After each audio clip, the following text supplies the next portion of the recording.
Hiya. Good morning.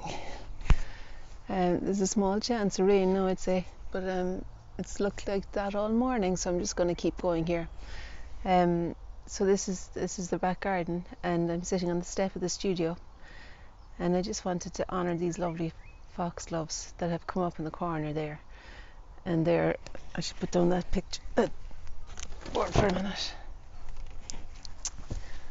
That's a bit better. Well, no, the dirty piano still is there. Anyway, I wanted to honour them because I have done nothing really with the garden. Even cutting the grass is fairly basic this year. I've only done it, I think, twice, as you can see. But out of nowhere, these incredible foxgloves grew up. They're nearly as tall as myself, like. And I love foxgloves. And I had really wanted flowers in the garden this year, despite doing very little to make it happen. So I'm really glad that they're here. And here's midnight. And so I'm going to do a mixed media picture of them this morning.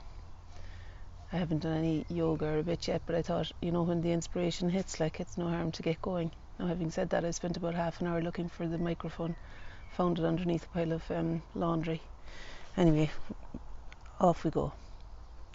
I should say, this is Anya Divine. Have a look at the links below. I might put some links below if you want to know more about me. I teach workshops and stuff like that.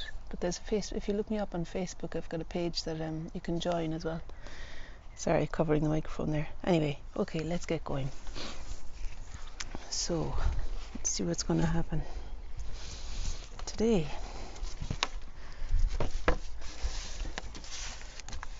Yeah, and as usual these days, I've taped two pieces of paper together because this is my favourite paper, and it only comes in. I'm going to turn it down a little bit so that you mightn't be able to see the foxgloves, but you can see what I'm doing.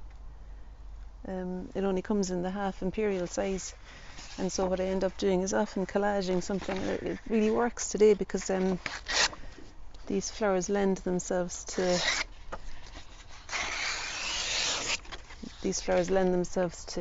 elongated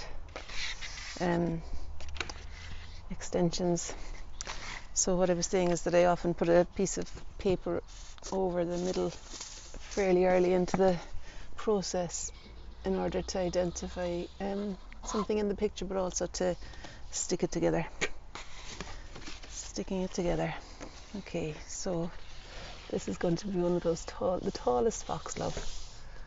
And I always feel like I want to extend it. It seems like it needs to go beyond the page. Something about flowers makes me not want to confine them. So there we have it. And then there's the second one that's a lot thinner, almost as tall, but it's behind that one, and I wanted to read as though it's behind, so I'm making a thinner bit of paper for that one. I think I need a massive board to really do this justice. But what I wanted to do there now as well was just had the idea, because the second foxglove is fairly green. I thought I might do this. So you can't see how I'm doing. So I put the piece of paper onto the plastic tray, and I'm going to pour some ink over it. I don't know if that's exactly the colour of the foxglove, but sure, it's green anyway. And I might print it on there as well, just to get the bottom of the painting going. I'd be putting yellow on top of that now, because that's not really the green that I'm after. Yeah, well, it's a bit more like it now that it's watered down, thinned out. Speaking of thinning out, I'm going to thin out the paper a little bit more. Yeah, and of course we need some glue on there, Anya. Not going to stick without glue. And I'm going to shove you back up again now.